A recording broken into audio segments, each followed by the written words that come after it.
Hi. Okay. It was really funny because like one started going live, then the other one wasn't. And so then I hit that one, but then that one, it was really weird. Like technology, right? Technology. Good to see you guys. Good to see you guys. Jump on in. Come on in. We're going to chat food tonight a little bit. One of the most common questions that you get asked when you're doing, anything other than the standard American diet is like, so what the heck do you even eat? I mean, people want to know, right? So hold on, I have to press a button over here. Hold on. Okay. So I wanted to chat about that a little bit because I feel like that can help just some basic stuff. And I do things that are kind of weird. So I'll tell you all about it here tonight. All right. So tonight's Wednesday night, right? I have to stay on top of what day I'm on. So it's Wednesday night. And basically, when I was a kid, even so, I talk a lot about how the fact that I was raised Italian and um, my dad died of type 2 diabetes when he was 63 years old, and I was only 30 at the time. And I didn't do anything about I was started my insulin resistance in my 20s, and I didn't do anything about it until I was in my 40s. So this has been like a lifelong journey for me. And people will say, well, how did that happen in your 20s? And I'm like, well, because of the way that I was raised and the culture that I was raised in, right? So basically, you celebrate with food and you mourn with food, etc. But I was gestational diabetic with my first baby, and then I was hypoglycemic with my second baby. And I just didn't put my pieces together really well. And so then by the time I hit 30, that's when my dad died. My kids were little. They were 6, 3, and 6 months. And I still, again, I didn't pay as much attention as I needed to. I spent my 30s feeding my kids everything white, blah, blah, blah. And my own universe was very uh, unaware. That's a really good word. Super disconnected, like from like unaware of my body. Like my 30s. I don't know if this is you or not, but for me, and you can tell me in the comments if it is, but I talk about how, my idea of supplementing in my 30s was taking ibuprofen. I'm not saying it's wisdom. I'm just saying it's true. But that was literally it. And then my girlfriend and I keep saying I'm going to ask her this question. In fact, I'm going to take a note right now because I keep forgetting to ask her this. Hold on. I'm going to write down her name and I'm going to ask her about the supplement that we used to take. And it was over the counter, and you took it for appetite control, and it had ephedra in it, and it got banned. Does anybody know what that supplement was? I would love to know if anybody knows what supplement that was. But anyway, okay, so it was an ephedra dealio. But that's literally what my life was like, right? So I wasn't really paying any attention. So, however, growing up as a little girl in a suburb of Minneapolis, my girlfriend, my best girlfriend, who's still my best girlfriend, she lived across the street from me ever since I was 4 years old. And her parents didn't have any quote unquote fun food in their house, but we always had fun food. And what that really means is, Instagram, you're so funny. What that really means is my mom bought, like, I don't know, like she would buy canned tomato soup. And thanks for all the hearts. I so appreciate you. She would buy canned tomato soup, let's say, and then she would buy minute rice. That was a really, really big deal that we had minute rice in our house. And so basically what that meant was she would come over and she would like make souped up rice on our stove, and we would make weird concoctions. She was literally my concoction girlfriend. So I kind of want to talk about that tonight because I feel like she's taught me the skill. Hello, beautiful Anna. It's good to see you. Thanks for jumping on. It's always good to see you. So I now I feel sometimes like I make weird food, but that's okay. Like I'm not like, I'm not ashamed of my weird food, but I'm going to share it with you tonight. Maybe it'll help you a little bit. So basically my whole kind of journey was that in my 40s, that's when I started to supplement for my sugars and my insulin. And, then I reverse engineered why it actually worked because I didn't know that it was going to. I did it just to pacify my mom. And but then in my 50s, I finally took the plunge, what I thought was going to be the super hard, mountainous, effort filled journey of trading out my ingredients and trading out my foods. And I thought, how will I ever do this? I mean, it's literally why I started supplementing to begin with. I mean, that's a really weird thing to say, but I was very indoctrinated. I had a lot of like, that was literally my life, right? Um, so I'm like, okay, I'll just take supplements. Mom, look at, I'm taking supplements. Isn't this great, right? So anyway, then when I traded out my foods, I basically, now you have to understand, I knew nothing. Massive addiction to sugar. I started taking supplements. They helped me with my cravings, helped me with my appetite. I literally, I wish I had another device. I don't have another device, but I had a testimony today. If you're on Instagram, at the very top, there's a bubble, a highlight bubble with testimonies. Did I put it in the highlight bubble today? I think I did. This morning, I got a text from somebody that said they started on the Trio 4 days ago, and the cravings are gone. And do you know what my answer was to her on that? Now you have a minute to breathe. If your mind is calm, you have a minute to breathe so you can even think about food trade outs. Because otherwise you're just kind of in a cycle, right? So anyway, that's really cool. Linda, you ate rice with butter, cinnamon, and sugar. We did rice with milk and cinnamon and sugar. When my mom did that when we didn't have money. And of course, I didn't know that. That's why we were eating it. But yeah, we did stuff like that. That's so funny. Isn't that interesting? Yeah, kind of a cheap little thing to eat, right? So that's really funny. So anyway, so she said, and the Trio, for anybody who doesn't know, if you don't know who I am, if you've never seen my face before, especially on TikTok, it's like, basically I talk about insulin resistance a lot because this is my journey. This is my story for literally now 3 decades of knowing about my insulin resistance, not doing anything about it, and then fixing it. And so the Trio are the supplements I started with over 10 years ago. 3 supplements that have 3 ingredients that help with insulin sensitivity. And so I'll say this because then I want to get into the food. So for TikTok, there's a number on my profile. And if you click on my face up here, way up there at the very top, and then there's a banner. And if you click on that again, that'll take you out of the live and into my page. And then you can go to that number and text list, and you can get list. You can also text Trio, I think. TRIO. Anyway, okay. And then Instagram, you've got the best benefits because you have all the testimonies on the highlight bubbles. There's one bubble there for you. You'll like that. And then you guys can always put list or Trio in the comments. Facebook can. So moving right along. So that's where I started, and that's how this all began for me. And so now I'm able to help other people do the same thing. But when you have something that can finally calm your mind about food, give you a minute to breathe, now you can make some progress. So when she said 4 days in, game over, right? So now she can think about food. So let's talk about food. All right. So one of the things, I like to make my own concoctions because my greatest revelation was that I didn't have to give up being a foodie. I didn't have to give up being a foodie in order to begin the process of, Anna, thank you so much for the likes. You are so amazing. I didn't have to give up that piece of my life. I thought I did. That's why I started with supplements and I didn't start with food. So, because I thought I had to give it up.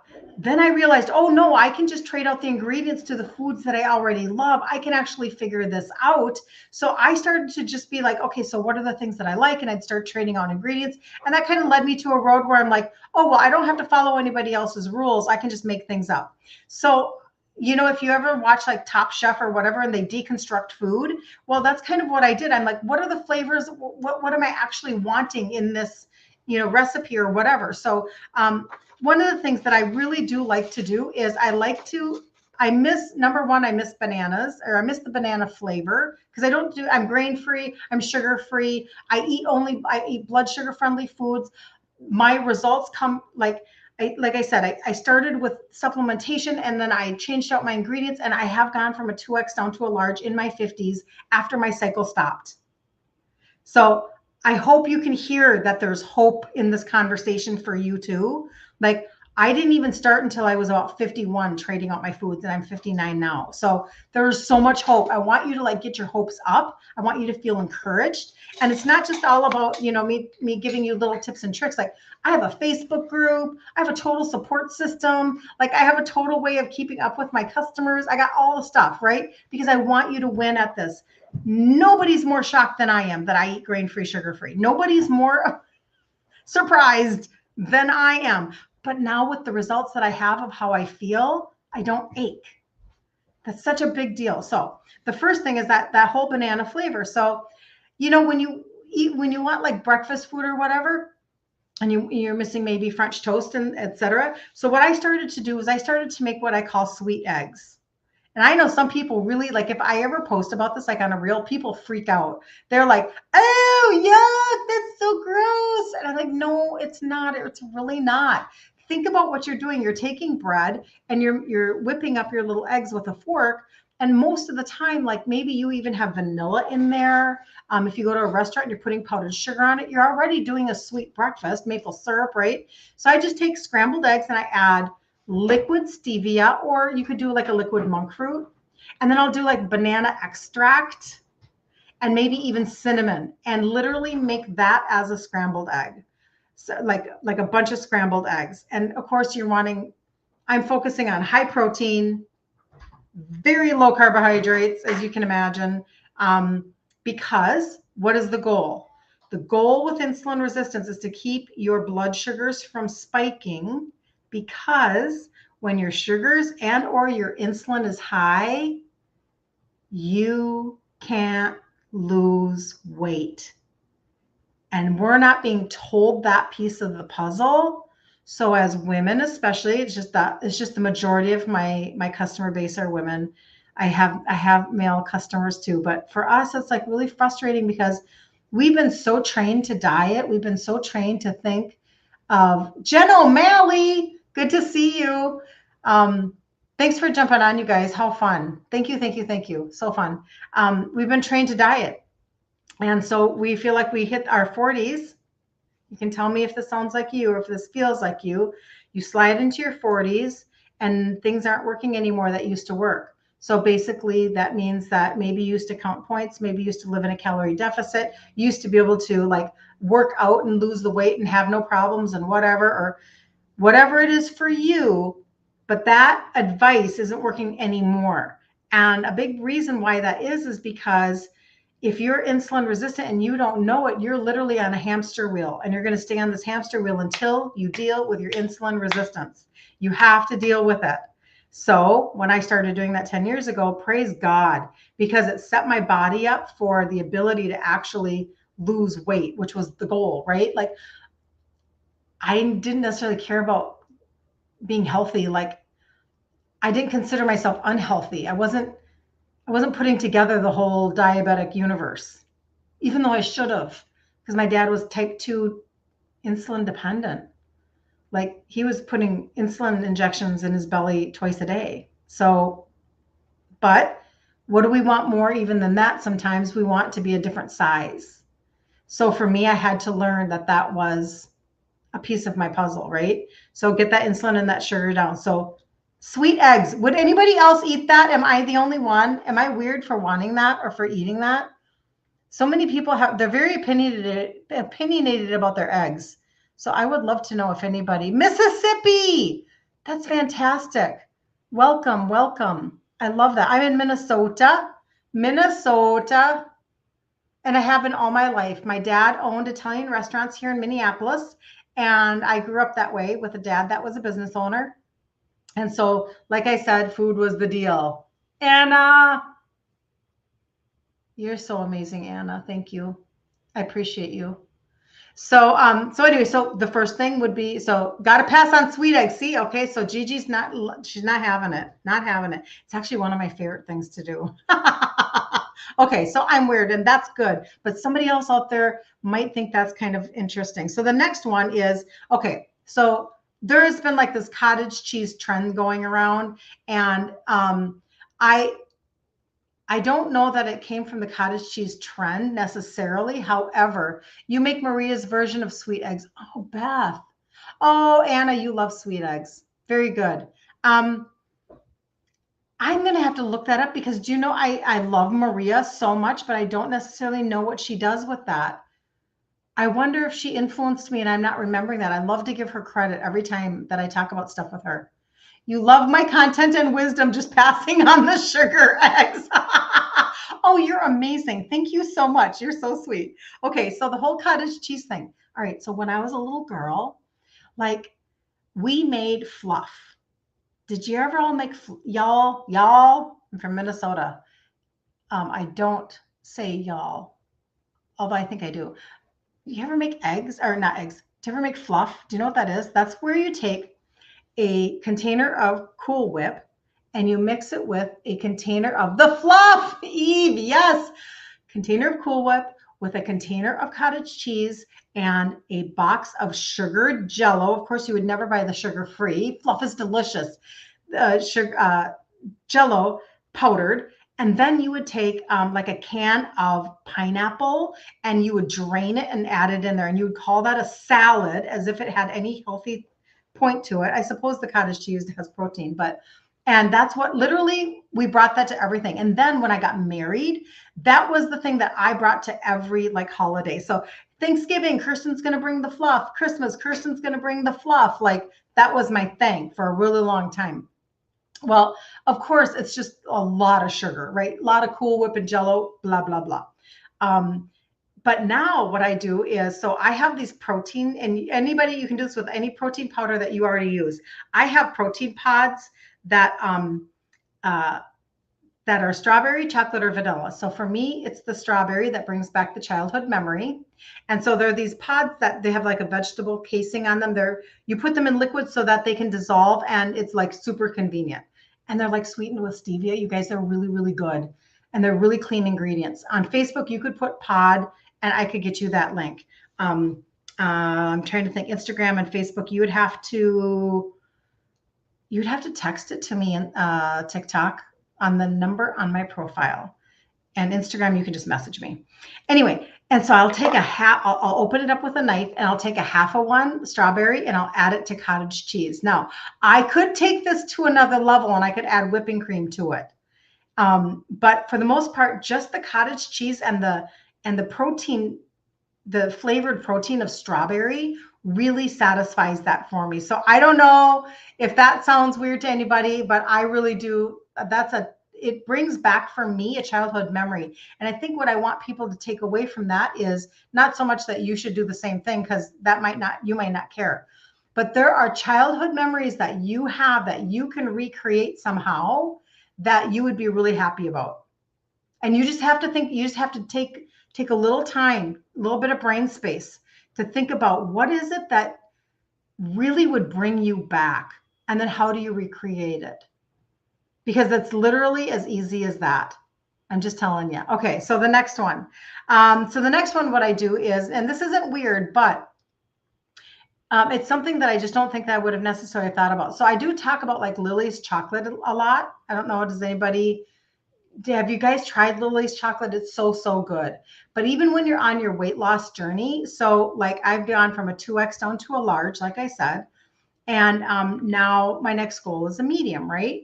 And I, like for instance, I love nuts. So if I keep nuts in the house, I'll just eat them all. So I know not to have nuts in the house if I'm, not wanting to like stall out my weight loss or something like that. Like if I really want to keep moving in the right direction. So like, for instance, during Thanksgiving, Christmas time, that 6 weeks of like, you're going to people's houses, I bring my own stuff, I bring my own dessert, but that other people like for Easter, I brought a keto coconut cream pie.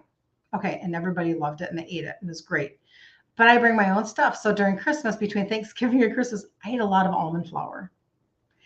And it really stalled out any weight loss. Now, but I knew it, and that's whatever. So I just don't keep nuts in the house, because especially mixed nuts. Oh man, I don't know. Anybody else? Would you like eat nuts all the time? Pancakes. You haven't made a decent pancake in 5 years. That's a really good point too.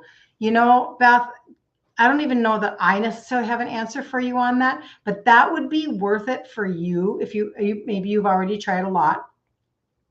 It would be worth it for you to try the variations to get something down for yourself because maybe it's a matter of using ingredients, but using like an immersion whipper where you can really get some air into it and then try it. Or, you know what I mean? Like there might be a technique that you could find out about or something like that. But that's a really good one. Thank you for the follow, Terry. I so appreciate you. And I apologize if I've missed anybody on TikTok and following me. You guys are so amazing.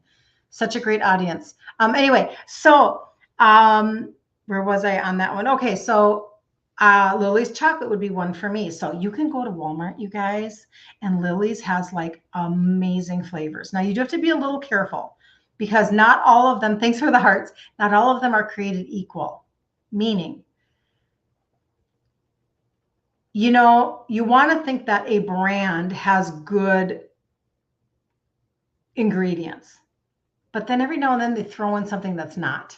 So like, for instance, you can get Lily's white chocolate, milk chocolate, salted caramel. These are all chips, FYI. And they're sweetened with stevia. The peanut butter one, that has it's all seed oil. So we don't want that.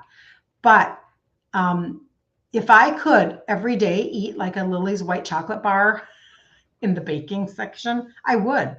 But I don't keep that in the house. So this is something else that I do because I'm not going to keep that in the house, but that doesn't mean I'm not going to crave something, that's chocolatey. Okay. So one of the things that I would do is I would, I'll whip up, I always keep cream in the house. So some of the things that I always have in the house, I have eggs, always non-negotiable.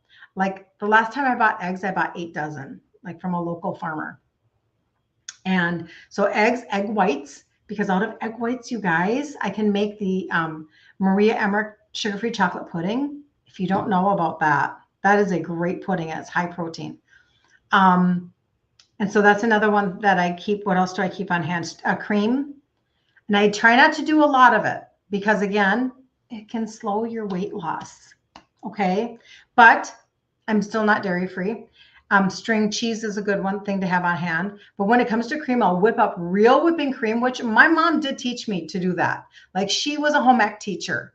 And so she made really good food. I had an Italian father who owned Italian restaurants. I mean, I had good food on both sides of my universe. That's what I had. And my mom was a great baker, etc. So she was always making, this seems so weird. She was always making like homemade whipping cream. That was normal. So homemade whipping cream with vanilla and sweetener, like maybe a powdered swerve. And then I will go to Walmart and buy, this is kind of a strange one, great value, unsweetened chocolate out of the baking aisle. And if you look on the back of that particular product is chocolate liqueur. It tastes really good, way better than like the Baker's brand, way better. And I'll shave it really like fine.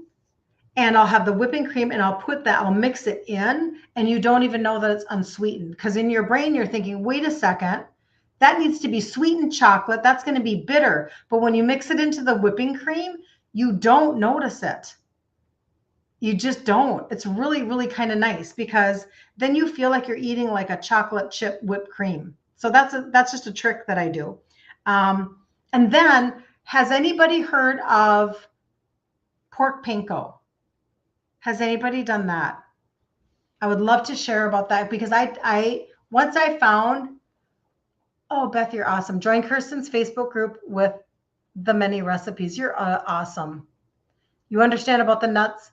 Sorry, I have to look around, you guys. Hub says you need a 12-step program for the pecan addiction. I know. Do you know that my girlfriend, my bestest girlfriend that I was talking about at the beginning of this, since I was 4 years old, and she lives in Texas. And in Texas, she actually has, this is falling down. In Texas, she has a pecan tree in her front yard. And I'm like, what?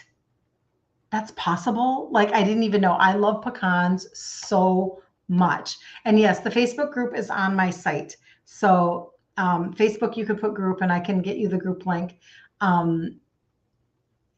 And otherwise, I'm trying to think like, so TikTok on my profile, if you click my face way up there, then a banner comes up and you can click on it again and it will take you out of the live to my profile. There's a link on there and you can find my Facebook group. You can find a phone number to text Trio to or list.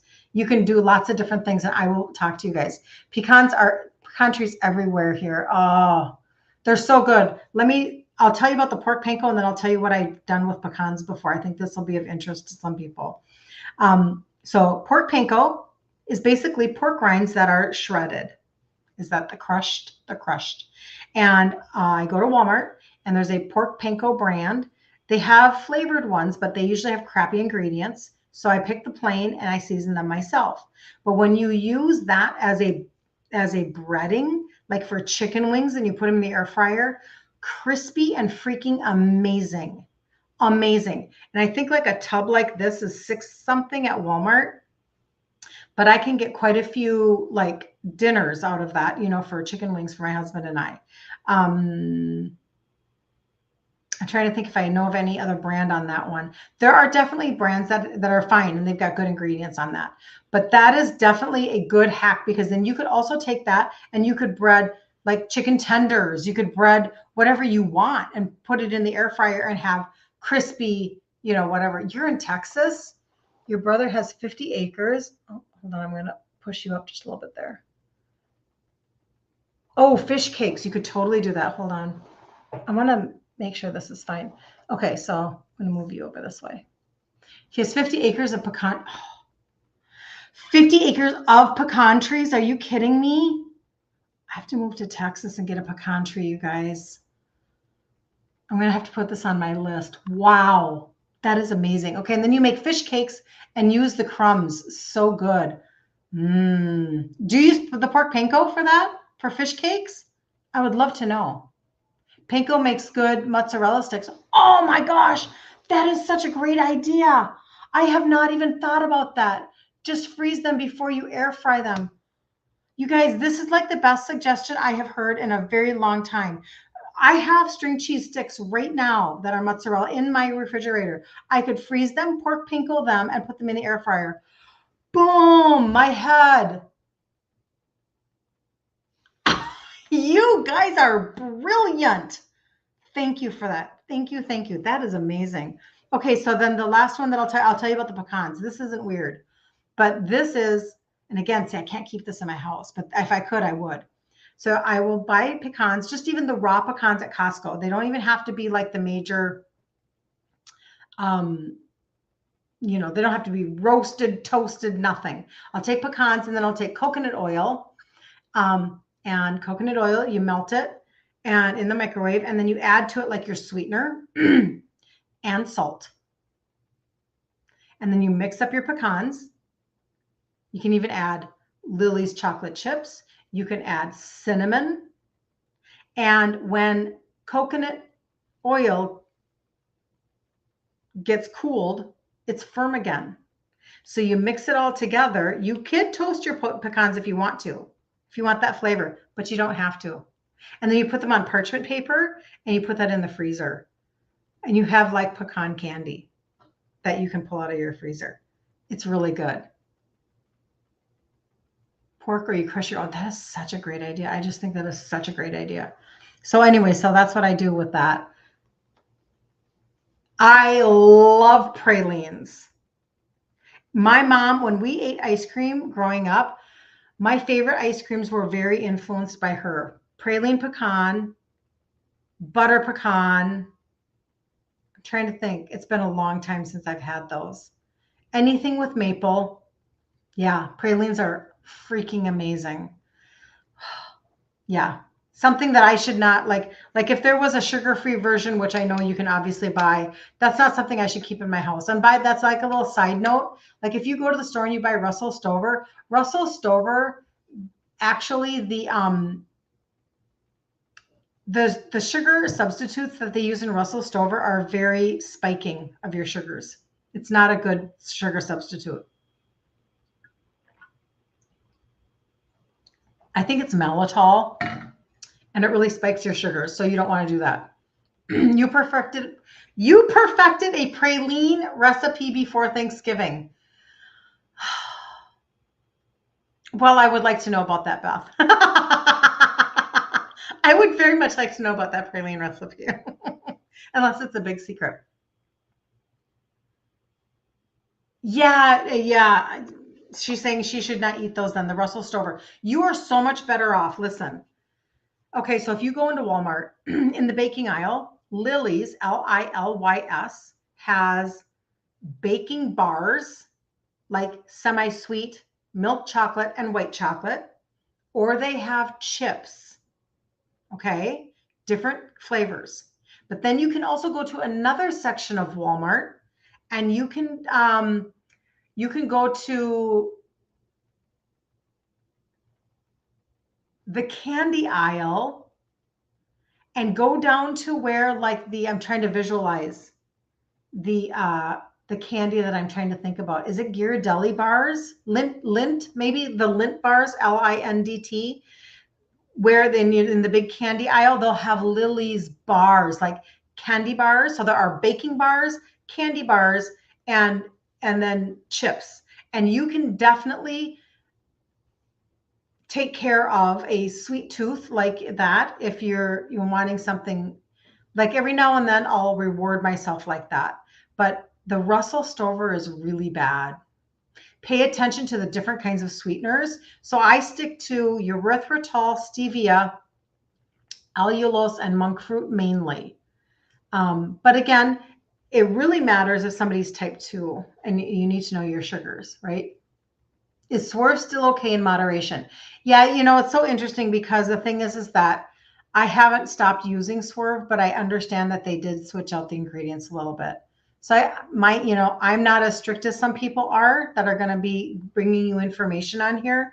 I feel like if somebody is checking their sugars and they are really, really like they need to really be paying attention, then those ingredients do matter. You know what I'm saying? Like you do have to pay attention.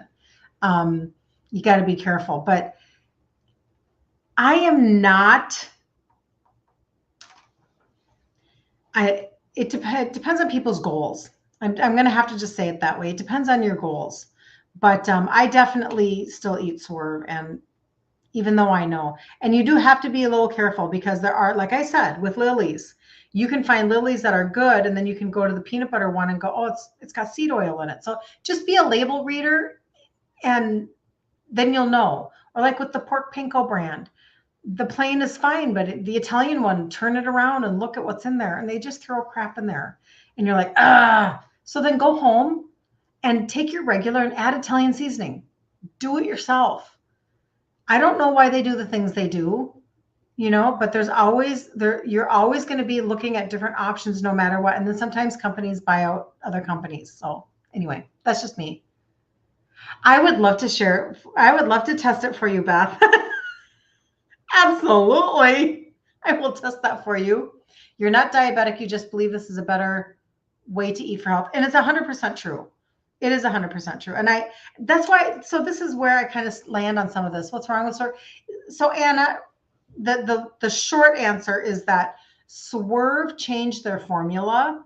And so they added, and I don't even know what they added, but they added some filler type ingredients in there. And so in the community that is super strict on their ingredients, okay? And I'm not dissing anybody for that because there are people out there that they're on healing journeys, okay?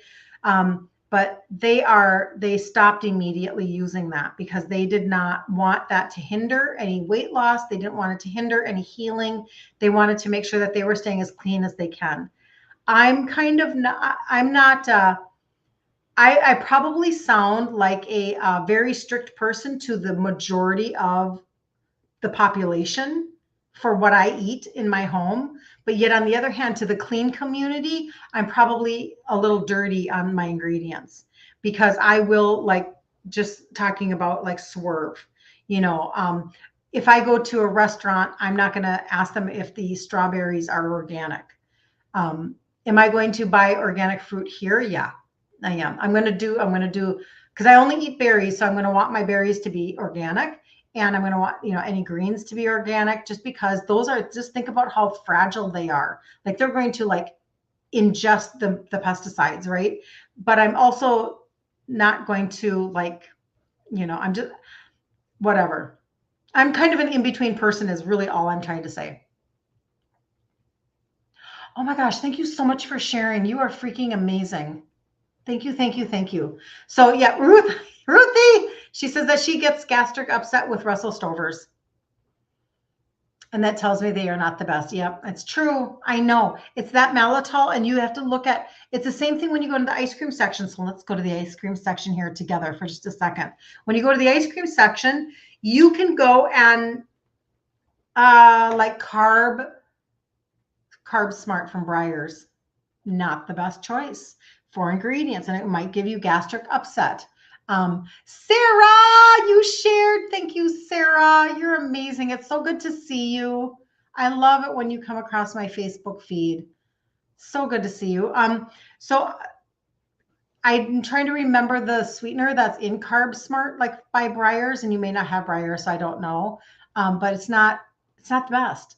However, you can also look at, you do keto ice cream. Yep. And again, that's something that I can't do all the time, because I'll do it all the time. Like if I buy a pint of ice cream, like if I would eat a pint of ice cream every day, if I could, I can't live like that. Well, I can, but then I'm not going to lose any more weight or anything. You guys are kind of in a weird, whatever. Oh, now I can read that better. There we go. So I don't do that. But if I'm going to treat myself, I will go to, okay, Aldi's has a good keto ice cream. That's one. And again, are the ingredients perfect? Probably not, but I don't remember what's off on that. I haven't paid attention to that for a little while. Rebel. Have you ever heard of Rebel? Rebel. Halo has some keto options. And I think those are the only ones that I look at. And again, it's just not, I try to keep my dairy down. And so I don't keep those things stocked in my house. But when I want something, I literally am really just a couple minutes away from Walmart. So I pick and choose when I want to celebrate for something. And then I enjoy that. So, because dairy can be, dairy is not inflammatory to me, meaning inflammatory in any way that I can tell. I wake up in the morning and I don't ache, and I'm 59. And I consider that to be such a gift. And I know that it's because I'm grain-free, sugar-free. Not gluten-free, grain-free, sugar-free. And that's how I am on the floor with my grandbabies and not aching. It's a big deal to me, right? So inflammation, think about it. You're already, let's see, because if you're listening to me, you're insulin resistant. Like that's my jam, right? We're talking insulin resistance. So when you are insulin resistant, you have eaten, insulin resistance comes from overconsumption of carbohydrates over time. So I was raised a certain way. I continued a certain way. Then I raised my kids a certain way. And then I hit my 40s and I went, oh, like my weight's increasing even more. My mom is on my case. Like I have to figure things out. And so what happens though is that your insulin can rise and rise and rise and rise for a very long time before your sugars actually show up. So they keep testing your sugars and they keep telling you you're okay. Now, I am not a doctor. I am just an Italian girl who figured things out. I've reverse engineered. It's almost like God blessed me with some answers on a few things, and then I had to go digging and finding out why it worked. I did that for adaptogenic herbs and my hormones, and I did that for insulin resistance and the trio. Why did this work for me? Why are my cravings down? Why is my appetite? Why are these things happening?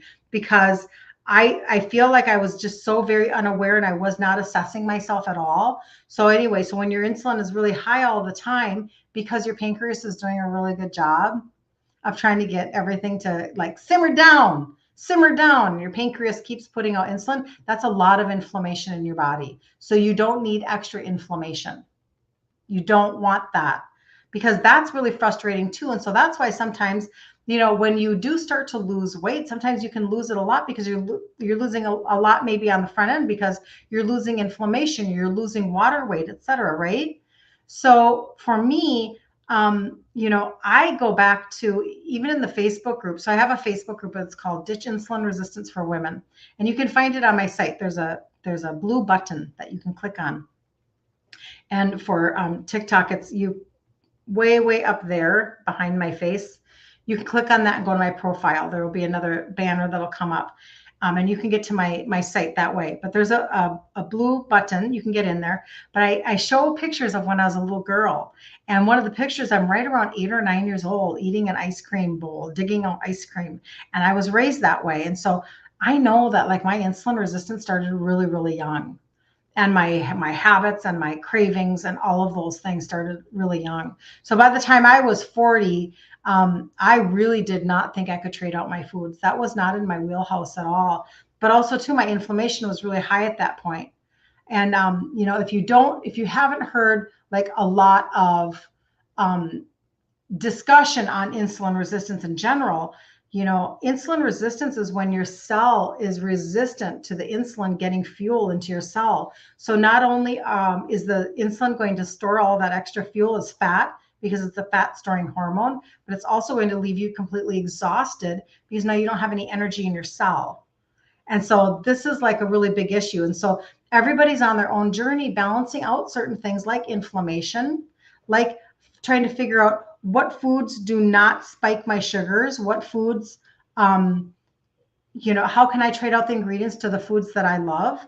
And so a lot of people are very sensitive to dairy, and you have to make a different choice. So for instance, the Maria Emmerich, the sugar-free chocolate pudding, I love that because not only is it made with egg whites, so it's high protein, but then she teaches you how to use like a can of a can of coconut milk.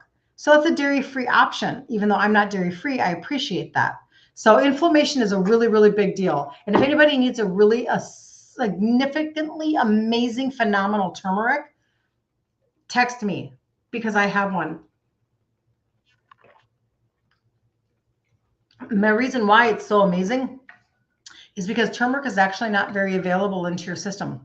And people don't know that. I did not know this. It's actually not absorbable. And so this particular turmeric extract, which is certified organic, USDA certified organic, it's 45 times more absorbable than an average turmeric on the market. And so 400 milligrams of theirs is worth 6,000 milligrams of somebody else's. Isn't that amazing? And it literally says it will help with pain and discomfort from exercising. So I'm just saying, like, if anybody's, that's just whatever. That's a little side note for you. So Sarah says carrageenan is one ingredient we need to stay away from. It's in most ice cream. You are right.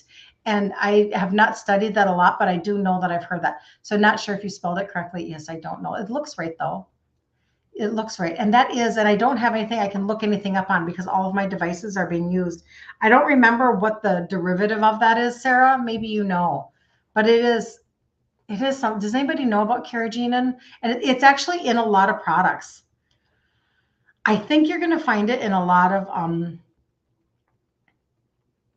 I wonder if you would find it in a lot of like almond milks too, maybe. It's also in heavy cream. Fascinating. Half and half. Oh, I'm going to go look at everything, aren't I? Uh-huh.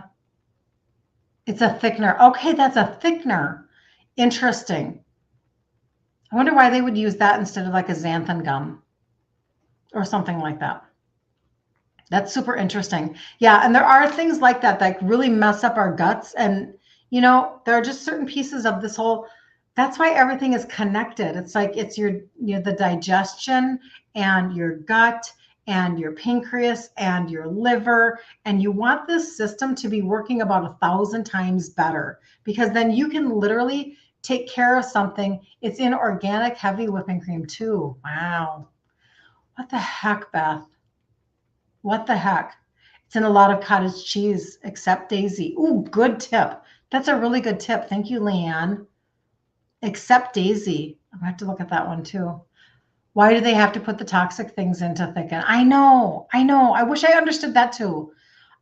I'm just telling you, it's like, I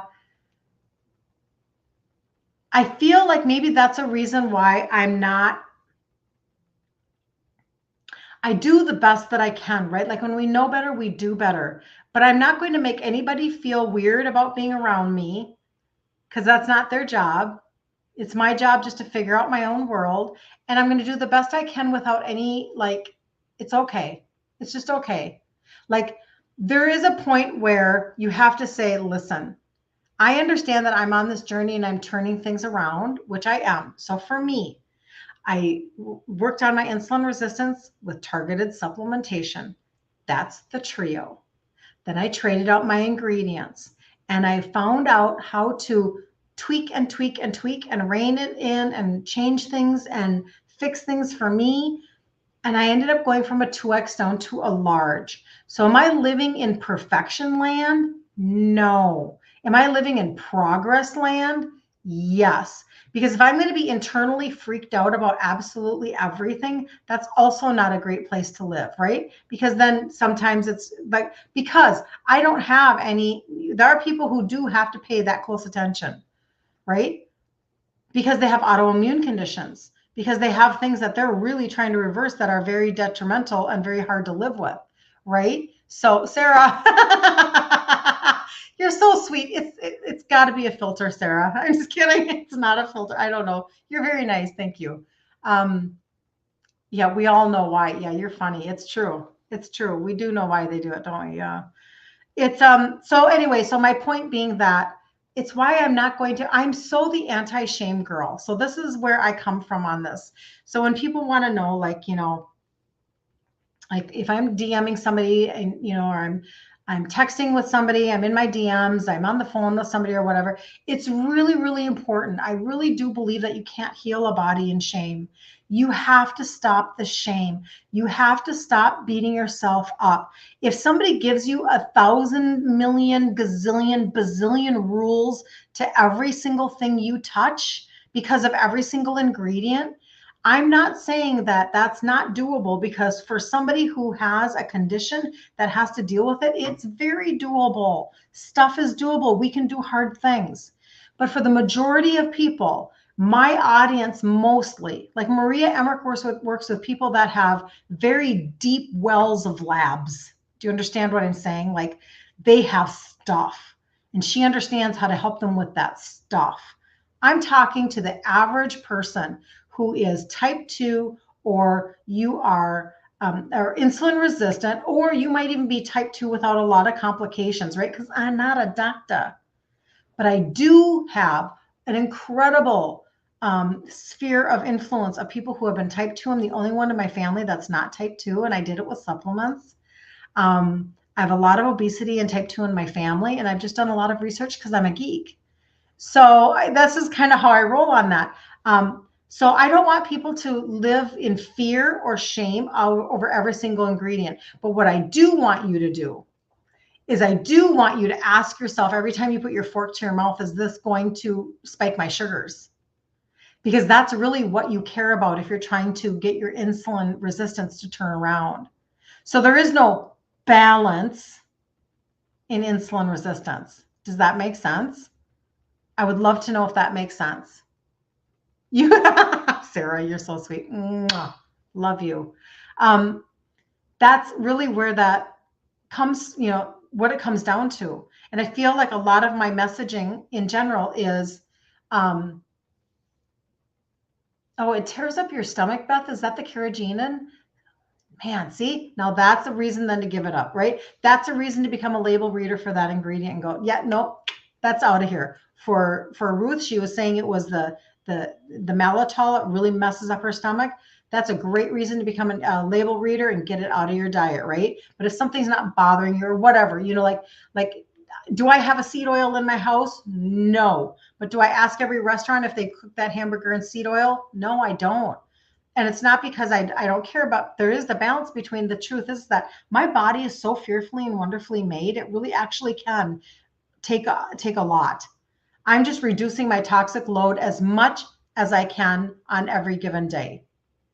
But I also want people to go, okay, for the most part, what I really do need to pay attention to is this going to spike my sugars? Because you have to stop what got you into the pickle to begin with.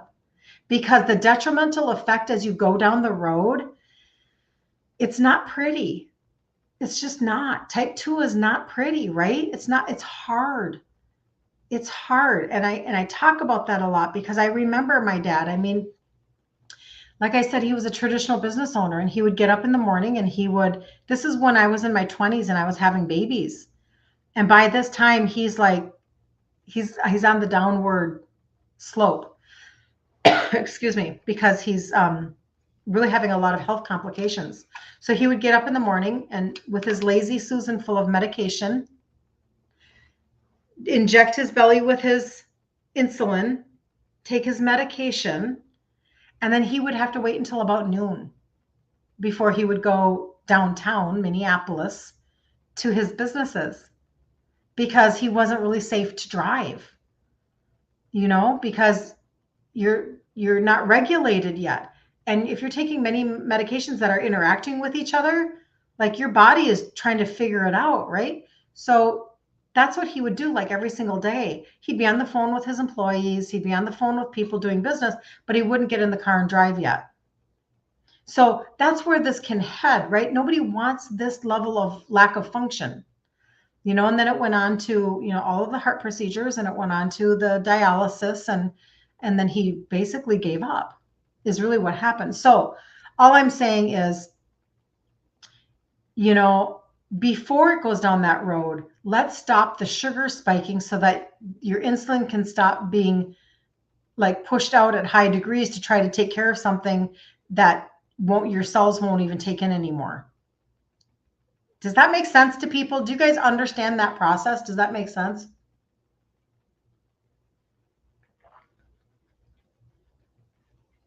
I'm dry. So sorry.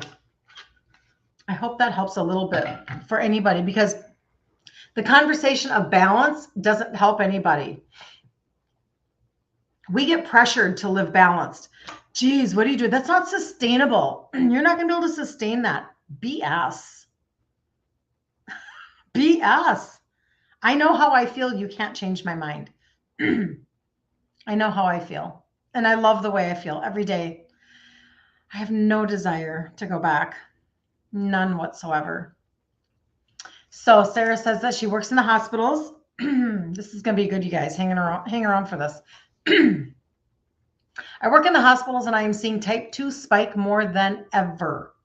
You are right. It is not pretty. Loss of toes, limbs, and still these folks are eating a diet full of carbs. What I will say is the hospital food they give to patients is not appropriate for diabetics. It is bizarre. It is really bizarre. And that was a big wake-up call for me, just on a different level. I feel like I've had different levels of revelation as I've kind of done this for years now.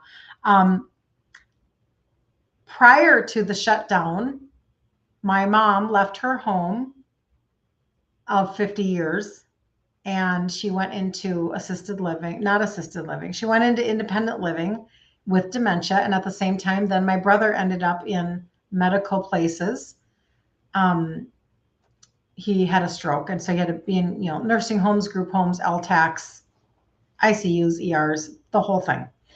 And they were both type 2. Now, my brother was type 2 from earlier age. And then my mom, she was type 2 because that's I suppose you'd call her type 3, wouldn't you? Insulin resistance of the brain.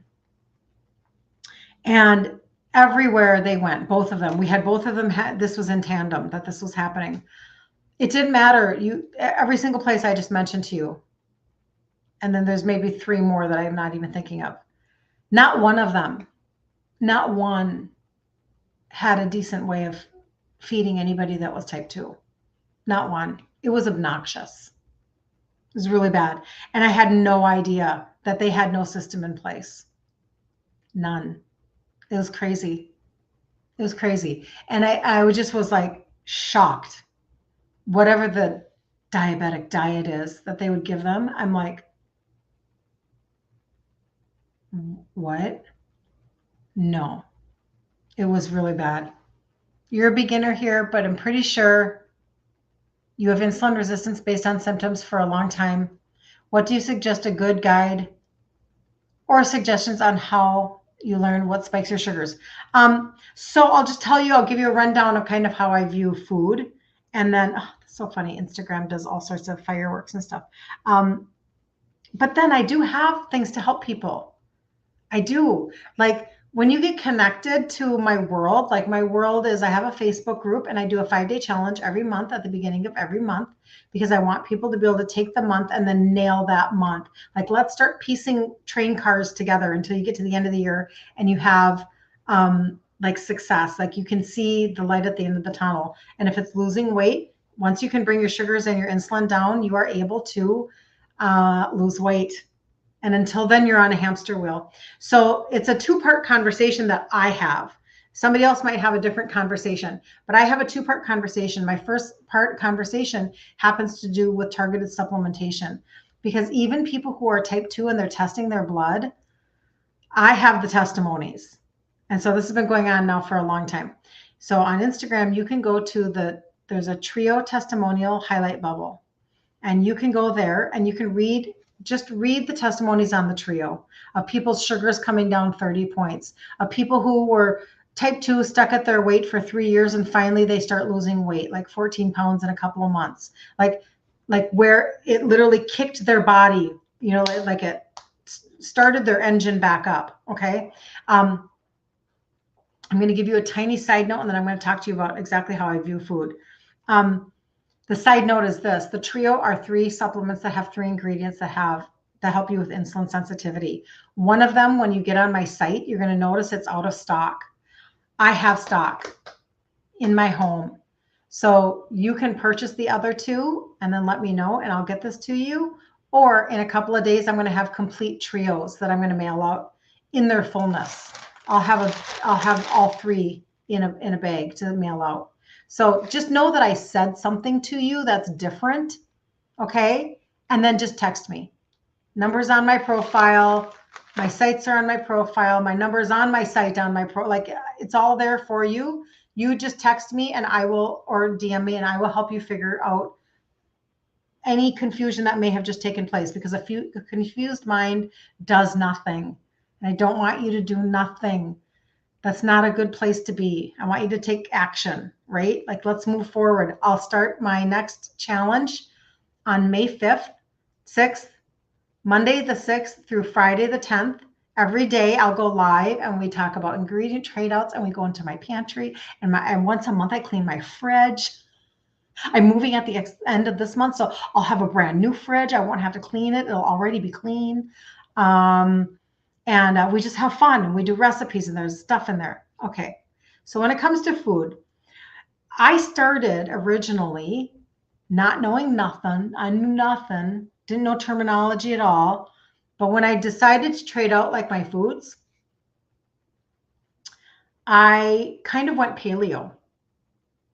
And paleo just means whole food, nothing processed, etc., and grain-free, sugar-free. And I basically, maybe not completely sugar-free, but grain-free, I believe. This is how much I did not know, and I still kind of don't because I never researched it. I just realized that it wasn't enough for me. It made me feel good, but it was not budging my weight at all. So I was eating way too many sweet potatoes. I was eating, way too like dates. Like I love dates, right? So then I tweaked and tweaked and tweaked and tweaked. And so now this is where I am, and I'm super streamlined. But out of the few things that I create stuff. So thus the Facebook group, etc. So anyway, oh, thank you, Anna. You're so sweet. Says congratulations on my new home. Thank you. So anyway, meat, number 1, especially beef, because beef is very, very dense nutritionally. We do buy a cow, half a cow, grass-fed, but beef is very, very dense. It's really a superfood. If you start to look at the nutritional breakdown of it, especially for us women who we need our iron, we need what beef has to offer, but chicken, beef, fish, etc. Eggs, I eat a lot of eggs. Eggs, remember when they had that incredible edible egg? They were right. The egg is phenomenal. One of the only foods that has all 9 essential amino acids. It has really good fat for your brain. Like even the amino acid profile in beef matches almost identically to your muscle. Like God gave us really good answers. We just decided we had to process everything and do it completely different anyway.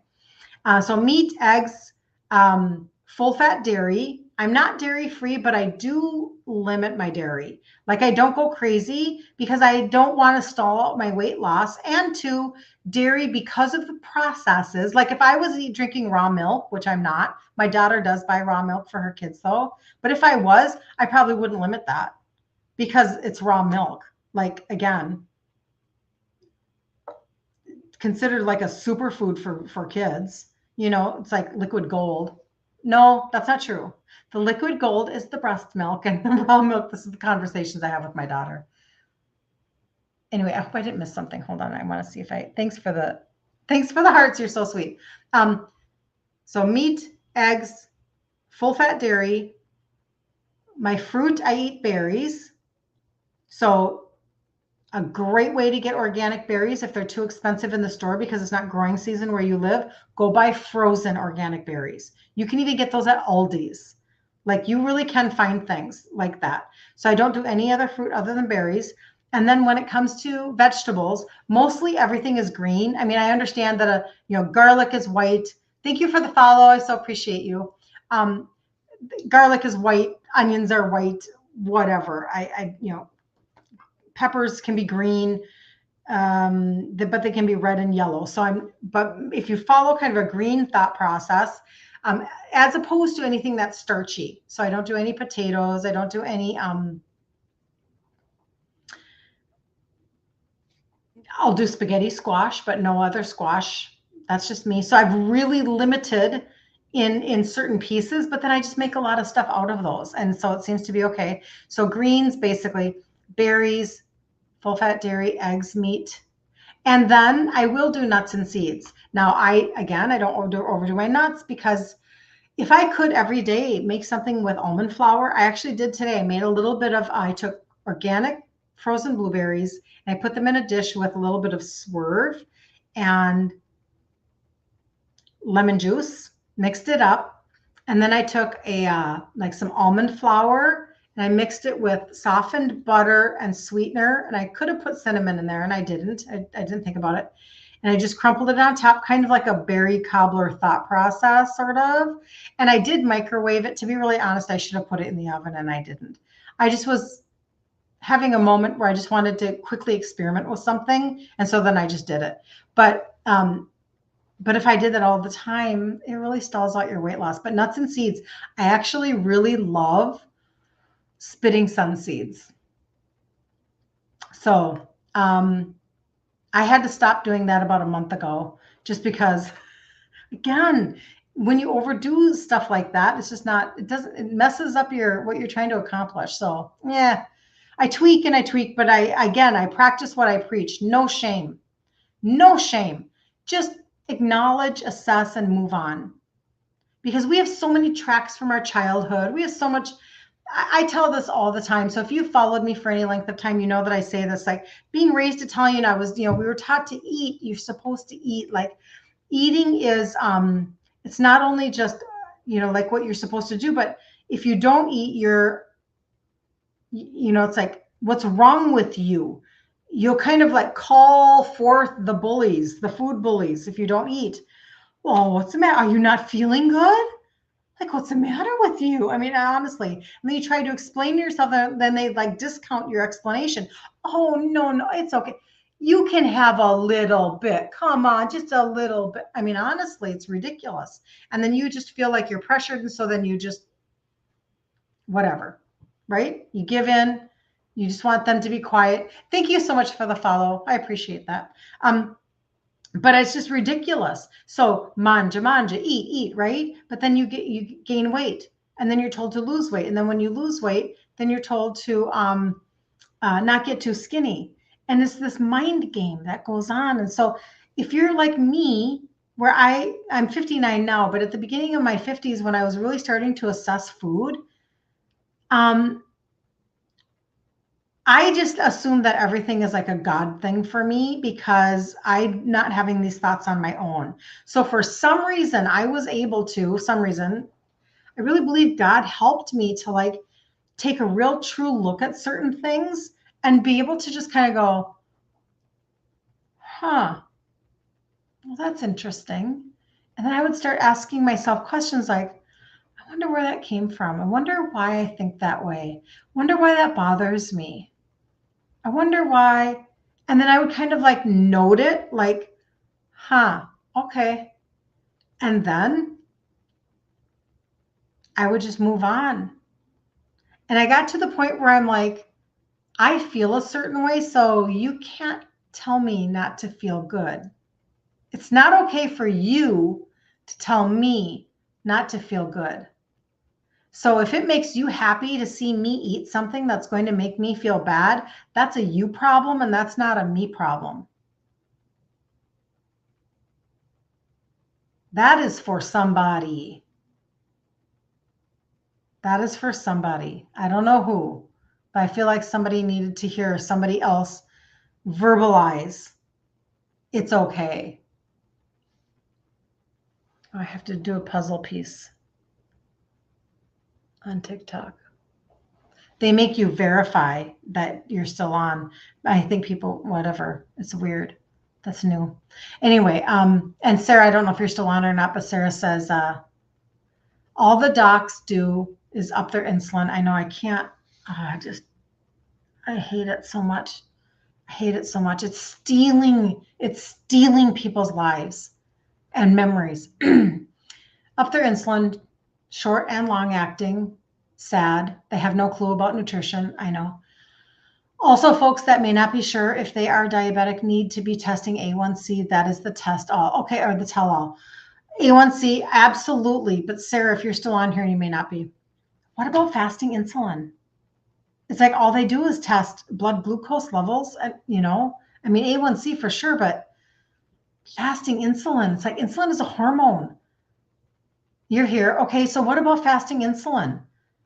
Because seriously, like Sarah's a nurse, if you guys are just wondering, but to me, it's like, okay, so your insulin is when your insulin and your sugars are high, you can have high insulin for years and years and years before your sugars get up there to show off. So I'm wondering, like, don't they need to pull the fasting insulin? Wouldn't that help? No one who is type 2 should be taking insulin. Type 2 is literally your body is making too much. I know, but you know what happens, Danielle? And that is true, but new to me, Sarah says. Okay, so Sarah, what she said, now I'm going to give an answer and you tell me what you're thinking about this. So she's saying no one, if you're type 2, the whole point is that your pancreas is making too much insulin. Why are they giving you insulin? Because when you get to the point where, yes, and A1C goes back 3 months, you are right. Yep, I do know that. I mean, of course you're right, but I do know that, and that's very helpful because it's giving it's giving a history of 3 months of your blood glucose, which is very, very beneficial. However, like I was insulin resistant for decades before I changed my direction so that I did not become type 2, and I'm the only one in my family that didn't. However, anyway, she's saying type 2, your pancreas is already releasing too much insulin. Why are they giving you insulin? My answer is this, and you tell me what you think of this answer. It's because you move over into pancreatic, I'll use just my own words because that's all I got, pancreatic exhaustion, bordering on and even potentially becoming type 1. Where after a while your pancreas does wear out, and then you have to add more insulin to the already high insulin to keep everything functioning, even though it's so super dysfunctional. So because that is a great question. A1C is 5.4. Is that okay? My understanding is 5.4 is very borderline and you want it lower than that. And that's where that's where I'm going to be really honest. Like that's where I end up seeing the best results. And if I wish I had I need another, whatever. That's where the best results can come from. Like with the trio. Did I just touch my glasses? No, I didn't. No, adding insulin is what would cause moving to type 1 from type 2. So, but you're moving from type 2 to type 1. See, I think there's something on both sides of that though. I really, really do. I don't know, Danielle. I want to know that though. See, and that's why, so when somebody reaches out to me and they say, do you work with type 1? No, I don't work with type 1 at all. I wasn't even planning on working with type 2 because I did not. So this is where this comes from. I'm the one that avoided it. So I thought, therefore, I can't talk about it. So I already know that these targeted supplements, they've worked for me. I start sharing them locally with like people that I work with. I was working in corporate America, sharing them with just people around me. And I even have one male customer at the time. He would call them like his diabetes pills. Now, of course, I would never make that claim, but was just his thing. He actually reversed his own diabetes. He went to the doctor. He was very angry that in his opinion, they gave him really bad information and really bad whatever. He was just really mad because he's like, how is it possible that I can take supplements and this can happen? And yada, yada. Okay. So I then start creating content online and I speak mostly about hormones because simultaneously, while I was starting to take supplementation for my sugars, I started taking adaptogenic herbs for my brain fog, and those balanced out my hormones. And I had to reverse engineer why that worked. I didn't have to, I got to, because I'm like, I don't understand why this worked because I'm not a doctor. So, not that a doctor would know about adaptogenic herbs, but I'm not a naturopath. So I come to understand, oh my gosh, and that's the purple packet that I talk about all the time. If you're on my site, go down to the button that says menopause and gut health. There's a purple packet right there for you. That I started taking that because for my brain fog, balances out my hormones. And I'm like, oh, it's supporting my adrenals, which regulate my hormones. Oh my gosh, this is interesting. So I start to reverse engineer some of the ingredients, blah, blah, blah. That's what I talked about for a very long time. When I started to talk about my story about my dad and how impacted I was as a child living with an insulin dependent dad, his death when I was 30, they lose their Italian grandpa and he's got all this medication. And I just didn't I don't get it. Like, I thought this medication was supposed to help. I thought it was supposed to reverse, heal, whatever. I just didn't know anything. And I started going down this journey to figure things out. So then answers come to me in my 40s, the supplements, and then I go on my merry way to avoid type 2. Well, my best testimonies to date are the type 2 testimonies because they're the ones that are checking their sugars. So one would be for 3 years, type 2 diabetic, had a stroke because her A1C was 13, gets it down to, I think it was a 6.9 with her doctor, could not budge 1 pound, started the trio in September of 2023. And within 2.5 months, she loses 14 pounds and her morning sugars go down 30 points. She's already on meds that are supposed to be helping her. She's already on berberine and she's already on inositol. I'm just saying, those are my best testimonies from type 2 or from somebody who is on the shoddy shot, the shoddy shot, loses 10 pounds in a month. Pharmacy can't refill it, even though she's type 2 and has been for over 20 years. They get it back in. She starts it again. They can't. She doesn't lose anything. It doesn't work for her the second time. So she starts on the trio in December, and within 2 weeks, she loses 7 pounds, and she's gone on to lose 20, I believe. I don't want her number to be wrong. Maybe it's 19 or something. But I'm just saying, if you can get your body to function from the inside out, those type 2 testimonies are like gold because We have to be given, we have to talk about the answers that are available to us. And I believe that God has given us answers. And so we have to talk in code to give the answers, don't we? The allopathic world is creating more problems than fixing the problem. They're creating a bigger one. I know. Yeah. We need to chat menopause. I would love to chat, Sarah. Yeah. And that's another thing too, because, and I do have women reach out to me all the time about that, because when I talk about it, it really does resonate. There's this point where, it might be another subject. The new OZ is scaring her. And she said that's another subject. Now she's a nurse, and so I don't know why, but we can talk about that at another time, Sarah. That's very interesting that you say that. But when it comes to I just didn't know stuff, right? So all I knew was in my 30s, and when I saw women that were 10 years my senior, I didn't want to be crazy people. I didn't want to be crazy like them. Sorry, but this is just what I was thinking in my head. And then when I get to my 40s and I have all this brain fog, and I start to sense that depression coming back that was present after I had my babies, I'm like, and you feel like the old person is not there anymore. Like you wonder where she went. You wonder what's wrong with you. I ask that question all the time with my husband. What's wrong with me? And it's a tough place to be, or you feel like this really, like it's like there's just kind of anger right here. Like it's just right here. And you don't even realize that you could actually I knew that I wanted to take a different route. I knew that I didn't want to do HRT.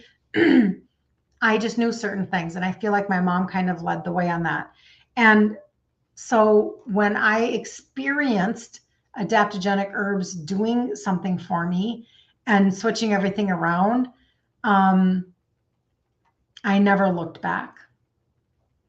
I just never looked back. Instead, what I did is I bought books and I researched the ingredients and I researched why it was working. And I went, hallelujah, hallelujah. So again, that's the purple packet. But I always want to side note it with this. So if anybody's listening and to me talk about it, and then later on, whether it's today or 3 months from now, you're like, I'm going to go back and ask her about that. Perfect. I just want you to know this. When you are using adaptogenic herbs to actually really support your adrenals, you don't want to be overdosing and you don't want to be underdosing. And I do feel like a lot of women do underdose, and then they kind of like start to feel, and then they don't take that next step because they don't know how to, or that they can. And so that's where I feel like I have been able to help step in and say, okay, this is actually what I did. I took the purple packet twice a day, and then I took an extra little, something, and I'm able to kind of help people with that, because not everybody needs it. But I'll tell you what, when I realized that that's what was helping me at the time, keep me from having hot flashes, I never looked back. And I just kept on, I became driven to try to figure out how to be more and more balanced internally, because it felt so good to be back in control again. That just felt so good to me. It kind of like became a little addicting. And so here I am at 59, and I never did have a hot flash, not once. I just kept riding that wave. I just kept going, okay, well, what is a proper dose? Let me get that book. Okay, what else can I trade out in my foods? Okay, what else can I add? Okay, so magnesium, I need to find out about magnesium. And I just kind of pieced together these things that have been just brilliant for me. So I feel like now I live the fruit of having done some of the work of assessing me. The work isn't hard. It's just that you have to now really pay attention. And our brain space is not always paying attention to every, whatever.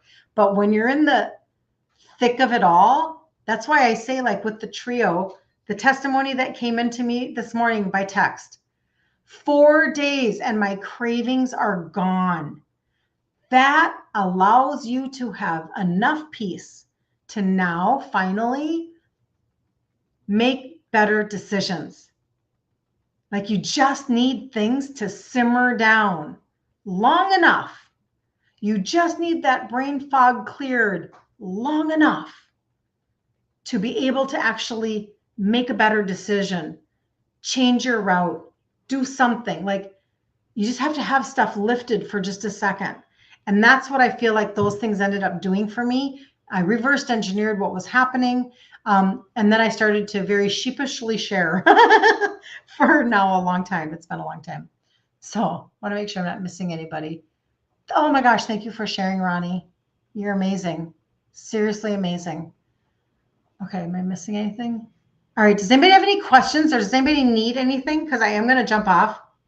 I always have to go through my protocol. So if you're on TikTok, thank you so much for being here. And I just thank you for sharing and liking. If you want to follow my content so I don't get lost into the algorithm of the universe, you have to hit my face up here, way up at the top. And then a banner will come up and you can hit my face again. And then you can like go see my site that's on my profile. I have a phone number there you can text me at. You can text Trio if you want to know about the Trio. And then follow so that you don't lose me. Facebook, you can always put, if you want to know about the Trio, you can put it in the comments. You guys are super easy. You can drop Trio. You could drop, I'm trying to think of, we talked about so many different things. You could drop Purple Packet if you want to know about the Purple Packet. Anybody that wants to know about the group, it's on my, thank you for following. Thank you for sharing, Marisol. You're amazing. There's a blue button on my site that can get you into my group. And you know what? Get yourself set up so that you can like win the month of May. Like we'll do a 5-day challenge and we'll do ingredient trade outs and pantry and recipe and all the things. And then you can like take on the month of May. I don't want to lose I'm not losing my voice. I'm going to drink. No, I'm not. And then Instagram, you guys have the best world because you can, when I'm done with this live, go to the top of my Instagram page and look at my profile. There's a testimonial bubble. Oh, Sarah. Yes, you say I'm a wealth of knowledge. Well, you're a nurse. You're a wealth of knowledge. It's so good to see you on here tonight, Sarah. So good.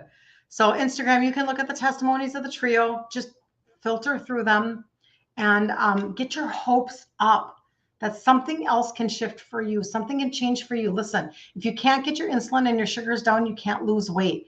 Don't live on a hamster wheel. Don't do that. I have a free PDF that has recipes in it. I have a Facebook group. I have videos on how to make the egg white protein bread, how to make sugar-free chocolate pudding. Like there are resources for people. Hold on, I'm going to cough. I don't know what's going on. In the Facebook group, there are videos that I've done of different food stuff. So it'll help you. So thank you for sharing, you guys. You're so nice. You're so good to me. I really appreciate you. But I will literally get off of here and then I will go and I will look and see if anybody's texted me. I will see if anybody's messaged me. So like I'm available to help people navigate whatever you want to navigate, but you don't have to live in crazy land. You don't have to live in crazy land of insulin resistance. You can actually turn things around so that you can start to lose weight. You don't have to live in crazy land of menopause or perimenopause where you think you're losing yourself or you're like what's wrong with me? I can't multitask. My brain fog is out of control. I don't have any energy. You really can shift things with just a couple of clicks of conversation of, maybe what it is that you need specifically for you. Like take steps knowing that you get me in your back pocket. Okay. Do that. And then I'll be back. I promise I'll be back. I promise. So anyway, have a really good night, you guys. Thank you for hanging. I so appreciate it. You guys are like the best. All right. See you later. Have a good night, you guys. Good to see you, Sarah. Cutie patootie.